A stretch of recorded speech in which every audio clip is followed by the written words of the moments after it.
یوسف 16-17 سال کی عمر کا پھرتیلا لڑکا تھا۔ وہ اپنے زور سے نکل آتا مگر اس کے پیچھے ایک درخت یا کسی درخت کا ٹوٹا ہوا ٹہن بہتا آ رہا تھا۔ اس کی ٹہنیاں لمبی اور موٹی تھیں اور وہ ایسے طریقے سے بہہ رہا تھا کہ پہیے کی طرح گھوم رہا تھا۔ یوسف اس کی لپیٹ میں آ گیا۔ محمد علی جس کے ساتھ اس کی دشمنی تھی دیکھ رہا تھا۔ جب یوسف اس کے قریب سے گزرا اور محمد علی نے دیکھا کہ یوسف نکل نہیں سکے گا تو وہ سیلاب میں کود گیا۔ یوسف کا کتا کنارے کے ساتھ ساتھ اپنے مالک کے پیچھے دوڑتا گیا۔ محمد علی بھی اپنے کتے کو باہر چھوڑ گیا تھا۔ محمد علی بھی درخت کی لپیٹ میں آ گیا لیکن وہ یوسف کو نکالنے کی کوشش کر رہا تھا۔ درخت کی موٹی ٹہنیاں گھوم کر آتیں اور اسے ڈبو دیتی تھی۔ اس کا سر کئی بار درخت یا موٹے ٹہن سے ٹکرایا اور اسے چکر آنے لگے۔ سیلاب بہت تیز تھا اور کس تھوڑے تھوڑے فاصلے پر مڑتا تھا۔ ہر موڑ پر محمد علی سیلاب کے زور سے کنارے سے ٹکراتا۔ بعض کنارے چٹانی تھے۔ اس طرح 4-5 بار ٹکرانے سے محمد علی کو صاف پتہ چل رہا تھا کہ اس کے جسم کے اندر بڑی سخت چوٹیں آئی ہیں اور وہ اندر سے پھٹ رہا ہے، لیکن اس نے یوسف کی ایک ٹانگ پکڑ لی اور اسے گھسیٹ لیا۔ اس وقت تک سیلاب انہیں بہت دور لے گیا تھا۔ آگے کس کا پاٹ کھل گیا اور کھلتا ہی گیا۔ سیلاب پھیل گیا اور گہرائی ختم ہو گئی۔ پانی کا زور بھی ٹوٹ گیا۔ محمد علی نے یوسف کو پکڑ رکھا تھا۔ یوسف اتنا بے حال ہو چکا تھا کہ کھڑا نہیں رہ سکتا تھا۔ وہاں پانی گھٹنوں تک گہرا تھا۔ محمد علی نے یوسف کو اس طرح کندھے پر ڈالا کہ اس کا پیٹ محمد علی کے کندھے پر تھا۔ اس کا اوپر کا دھڑ آگے کو لٹک رہا تھا۔ پیٹ پر زور پڑنے سے یوسف کے پیٹ میں جو پانی چلا گیا تھا وہ منہ کے راستے نکل گیا۔ وہ بے ہوش تھا۔ محمد علی خود بھی نیم بے ہوشی میں تھا۔ اس نے یوسف کو پانی سے نکالا اور کنارے پر لٹا دیا۔ بارش کم ہو گئی تھی، ہوا بھی تیز تھی۔ قریب ایک گاؤں تھا۔ وہاں کے 1-2 آدمیوں نے انہیں دیکھ لیا۔ محمد علی بھی بے ہوش ہو گیا۔ ہوش بحال ہوئے تو وہ کسی گھر میں چارپائیوں پر پڑے تھے۔ دونوں کے جسم ایسے ہو گئے تھے جیسے انہیں لاٹھیوں سے مارا گیا۔ محمد علی کہہ بھی کرتا رہا۔ انہوں نے اپنے گاؤں کا نام بتایا تو گاؤں والوں نے انہیں گھوڑیوں پر سوار کیا اور 3 آدمی ساتھ ہو گئے۔ وہ جب اپنے گاؤں پہنچے تو رات ہو چکی تھی۔ ان کے جسموں کی حالت بہت بری تھی۔ زخم ایک بھی نہیں تھا۔ درخت کے ٹہن اور ٹہنیوں کی ضربوں کے نشان سارے جسم پر تھے۔ ان کے کپڑے پھٹے ہوئے تھے۔ محمد علی کی حالت اس وجہ سے زیادہ بری تھی کہ سیلاب نے اسے کئی موڑوں پر دیواروں جیسے کنارے کے ساتھ پٹخا تھا۔ وہ تو 2 روز بعد بھی اچھی طرح بول نہیں سکتا تھا۔ گاؤں میں جو علاج میسر تھا وہ ہونے لگا۔ ایک اور بڑے گاؤں سے ایک حکیم کو بلایا گیا۔ یوسف تو بہتر ہونے لگا تھا، محمد علی کی حالت ٹھیک نہیں تھی۔ مجھے یاد آیا کہ جب ہم طوفان میں بکھر کر اکٹھے ہوئے تھے تو مجید سے یوسف کے متعلق پوچھا تو اس نے لا علمی کا اظہار کیا تھا۔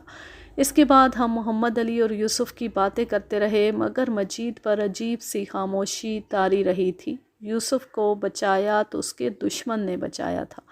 گاؤں میں لوگ اس طرح کی باتیں کرنے لگے کہ اب ان دونوں خاندانوں کی دشمنی ختم ہو جائے گی۔ محمد علی نے اس خاندان کے یوسف جیسے خوبصورت اور نوجوان بیٹے کو موت کے منہ سے نکالا تھا، لیکن یوسف کے ماں باپ اور دوسرے بزرگوں نے اتنا بھی نہ کیا کہ ایک آدھ بار محمد علی کو دیکھنے چلے جاتے۔ اس میں وہ اپنی بے عزتی سمجھتے تھے۔ یہی تو دیہات کے لوگوں میں خرابیاں تھیں۔ وہ اپنی ناک کو مقدم اور مقدس سمجھتے تھے۔ دشمن کا احسان مان لینا دشمن کے آگے سر جھکانے کے برابر سمجھا جاتا تھا۔ خاندانی عداوتوں میں آج بھی یہی رویہ چل رہا ہے۔ دن گزرتے گئے اور یہ بھی دیکھا گیا کہ یوسف کے گھر والے اور مجید کے گھر والے مجید کی اس حرکت پر پردہ ڈال رہے تھے کہ اس نے یوسف کو سیلاب میں گرتے دیکھا اور وہاں سے بھاگ آیا۔ مجید کی ماں کو میں نے خود کہتے سنا، اگر میرا مجید دیکھ لیتا تو وہ یوسف کو فوراً پانی سے نکال لیتا۔ علیہ تو اسے ڈبو کر مارنے کے لیے پانی میں اترا تھا۔ مجید الگ جھوٹ بولتا پھرتا تھا۔ 6-7 دن بعد یوسف چلنے پھرنے کے قابل ہو گیا۔ اس نے پہلا کام یہ کیا کہ محمد علی کے گھر چلا گیا اور بہت دیر اس کے پاس بیٹھا رہا۔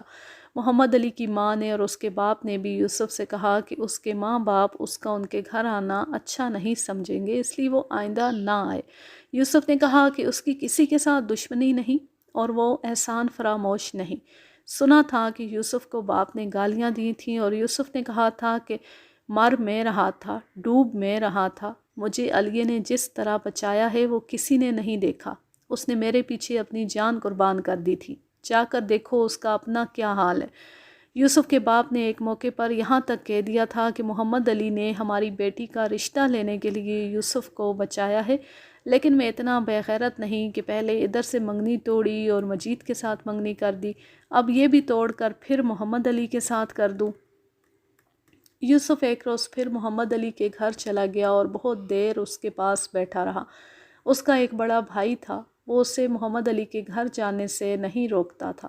اس کا باپ بہت تڑپتا تھا، اس کی ماں کو کچھ پتہ نہیں چلتا تھا کہ وہ اپنے بیٹے کا اپنے دشمن کے گھر جانا مناسب سمجھے یا نہیں۔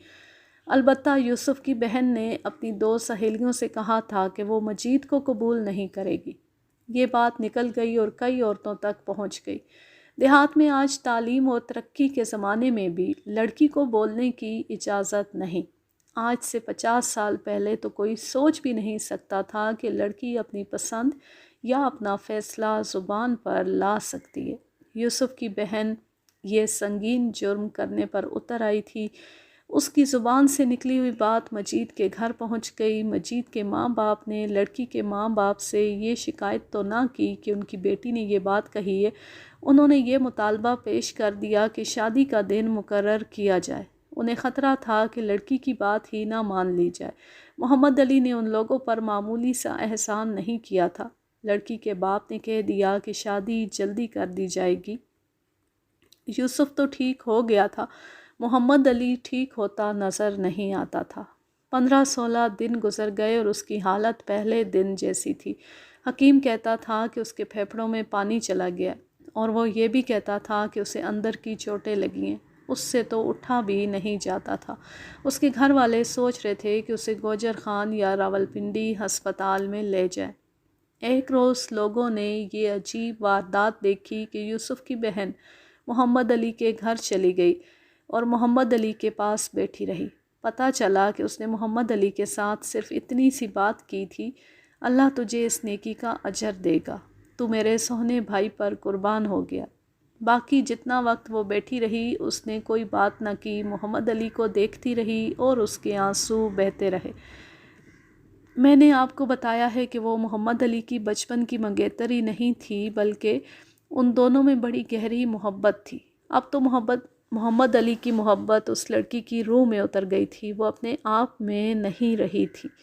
یہ جرم قابل معافی نہیں تھا۔ وہ گھر واپس گئی تو اس کے باپ کو پتہ چل چکا تھا اور وہ اس کے انتظار میں تھا۔ اس نے بیٹی کو 2-3 تھپڑ جڑ دیے۔ لڑکی کی ماں درمیان میں آ گئی اور لڑکی کے باپ پر برس پڑی۔ بیٹا میرا ڈوب رہا تھا، جگر میرا کٹ رہا تھا، منگنی توڑ کر تیری ناک پر مکھی نہیں بیٹھی تھی، اب بیٹی دے کسے رہا ہے تو؟ اسے جو تیرے بیٹے کو ڈوبتا دیکھ کر بھاگ آیا تھا۔ اس نے گاؤں میں آ کر اتنا بھی نہ بتایا کہ تمہارا بیٹا ڈوب گیا ہے۔ باپ ہتھیار ڈالنے والا نہیں تھا، اس نے اپنی بیوی کی بھی بے عزتی کر دی، بیوی نے بھی کوئی کسر نہ چھوڑی۔ اس طرح ان کے گھر میں اختلاف پیدا ہو گیا۔ 2 روز بعد لڑکی پھر محمد علی کے گھر چلی گئی۔ محمد علی کی ماں نے اسے کہا کہ وہ اپنے ماں باپ کو ناراض کر کے یہاں نہ آیا کرے۔ لڑکی نے کہا کہ میں نے اسی گھر میں آنا ہے۔ لڑکی کا دماغ دن بدن خراب ہوتا جا رہا تھا۔ اس نے اپنی نوکرانی کی زبانی مجید کو یہ پیغام بھیجا کہ میری لاش لے جانی ہے تو بارات لے آؤ۔ میں کسی بزدل اور فریبی کو اپنی زبان سے قبول نہیں کروں گی۔ یہ بات مجھے بہت بعد میں معلوم ہوئی تھی۔ ایک اور بات بھی ہوئی تھی، یہ نوجوان لڑکے شکار کی وجہ سے ہمارے ساتھ بہت بے تکلف تھے۔ ایک روز یوسف نے مجھے کہا، چاچا میرے باپ کو کچھ سمجھاؤ اور محمد علی کے خاندان سے دشمنی ختم کراؤ۔ ہم دونوں بھائی اپنی بہن کا رشتہ محمد علی کو دینا چاہتے ہیں۔ شہباز خان بھی میرے ساتھ تھا۔ اس نے یوسف کو یہ پٹی پڑھائی کہ کوئی بہانہ پیدا کر کے مجید کے ساتھ لڑائی جھگڑا کرو تاکہ دشمنی پیدا ہو جائے۔ ہم نے اسے 2-3 اور داؤ بھی بتائے تھے۔ یہ موقع اس کی بہن نے پیدا کر دیا تھا۔ مجید کو اس کی بہن کا پیغام ملا تو وہ بھڑک اٹھا۔ اسے یوسف مل گیا۔ اس نے غصے میں یوسف سے کہا کہ اپنی بہن کو سمجھاؤ، ایک تو وہ دشمنوں کے گھر جاتی ہے اور اس نے یہ بکواس بھی کی ہے کہ میری لاش لے جانا۔ یوسف پہلے ہی انتظار میں تھا، وہ مجید کے گلے پڑ گیا۔ ہم نے اسے جو سبق پڑھایا تھا اس پر اس نے پورا عمل کیا۔ اس نے مجید کی بے عزتی بھی کی اور اپنے باپ کو بتایا کہ مجید نے اس کی بہن کے چال چلن پر بکواس کی ہے۔ باپ یہ سن کر بھی ٹھنڈا رہا۔ دنگا فساد آگے نہ بڑھا۔ لڑکی نے ایک اور بڑی دلیرانہ حرکت کی۔ وہ محمد علی کے گھر جا کر بیٹھ گئی اور کہنے لگی کہ اپنے گھر نہیں جاؤں گی۔ شام ہو گئی۔ کہنے، اٹھانے اور دھکیلنے کے باوجود اس نے جانے سے انکار کر دیا۔ محمد علی کی ماں اس کے گھر گئی، حالانکہ دشمنی کی وجہ سے 2 سال سے ان کا آنا جانا بند تھا۔ اس نے لڑکی کی ماں کو بتایا کہ لڑکی اس کے گھر بیٹھی ہے اور آتی نہیں۔ اس کی ماں گئی، ساتھ یوسف گیا، لیکن لڑکی پر جیسے کوئی دورہ پڑ گیا تھا، اٹھتی ہی نہیں تھی۔ آخر ماں نے اسے کان میں کچھ کہا تو وہ اس کے ساتھ چلی گئی۔ باپ نے اسے گالی گلوچ کی تو وہ باپ کے سامنے بھی بول پڑی۔ اس نے کہا کہ اپنی عزت چاہتے ہو تو میری بات مان لو، میں اسے نہیں چھوڑوں گی جس نے میرے بھائی کو ڈوبنے سے بچایا ہے، اور میں اسے قبول نہیں کروں گی جو میرے بھائی کو ڈبو کر بھاگ آیا ہے۔ باپ کا دماغ ٹھکانے آنے لگا۔ لڑکی خودسر ہو گئی تھی۔ اس کا دشمن کے گھر بیٹھ جانا بڑا سنگین اقدام تھا۔ یہ سب کو معلوم ہو گیا تب برادری کے دوسرے بزرگوں نے مداخلت کی اور دونوں خاندانوں کا راضی نامہ کرایا گیا اور لڑکی کی منگنی مجید کے ساتھ توڑ دی گئی۔ ادھر صورتحال یہ تھی کہ محمد علی ٹی بی کے مریض کی طرح چارپائی سے لگ گیا تھا۔ اسے راولپنڈی کے ایک ڈاکٹر کے پاس لے گئے۔ ڈاکٹر نے کوئی تشخیص کی اور اس کا باقاعدہ علاج ہونے لگا، لیکن افاقہ کی رفتار بہت سست تھی۔ یوسف کی اور اس کی بہن کی یہ حالت تھی کہ محمد علی کے پاس آتے اور بہت دیر اس کے پاس بیٹھے رہتے۔ 1 سال کے عرصے میں محمد علی اٹھنے اور کچھ چلنے کے قابل ہو گیا۔ سب کہتے تھے کہ یہ دائمی مریض ہو گیا۔ لڑکی نے ماں باپ کو مجبور کر دیا کہ محمد علی سے اسی حالت میں اس کی شادی ہو جائے۔ یہ تفصیل لمبی ہے کہ اس کی بات کس طرح مانی گئی۔ ہوا یہ کہ محمد علی کو اسی حالت میں دولہا بنا دیا گیا۔ اسے راولپنڈی ڈاکٹر کے پاس لے جاتے رہتے تھے۔ اس سے اس کی شادی کے متعلق پوچھا تو ڈاکٹر نے سختی سے منع کیا اور کہا کہ تمہیں بیٹا زندہ چاہیے تو اس کی شادی نہ کرنا، مگر شادی کر دی گئی اور یوسف کی بہن ہمیشہ کے لیے محمد علی کے پاس آ گئی۔ لڑکی کو بتا دیا گیا تھا کہ ڈاکٹر نے کیا کہا ہے۔ فکر نہ کرو، اس نے کہا، مجھے محمد علی زندہ چاہیے۔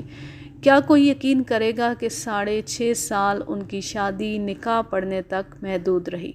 یوسف کی بہن محمد علی کی دیکھ بھال نرس بن کر کرتی رہی، حتیٰ کہ محمد علی مکمل طور پر صحت یاب ہو گیا اور ڈاکٹر نے اسے اجازت دے دی۔ 8 سال گزر گئے تو ان کا پہلا بچہ پیدا ہوا۔ یہ بچہ 9-10 سال کا تھا۔ ایک روز میں باہر کھڑا تھا، یہ بچہ آتا دکھائی دیا۔ کپڑے کیچڑ اور مٹی سے بھرے ہوئے تھے۔ اس کی ماں اندر سے نکلی اور اپنے بچے کو اس حال میں دیکھ کر بولی، اوئے خنزیر، یہ نئے کپڑوں کا کیا حال کر لایا ہے؟ میں قریب ہی کھڑا تھا۔ میں نے کہا، شیدو، یاد ہے تجھے؟ اس کا باپ خنزیر مار لے گیا تھا۔ مجھے بھی ماں خنزیر کہا کرتی تھی۔ سابو چاچا، مائیں اور کیا کہیں، اس کے باپ کو تم نے ایسا کتوں کے پیچھے لگایا تھا کہ جا کے اندر دیکھو، 2 کتے رکھے ہوئے ہیں، انہی کے ساتھ مگن رہتا ہے، اولاد کی کوئی فکر نہیں، بس کتے پڑھ لکھ جائیں۔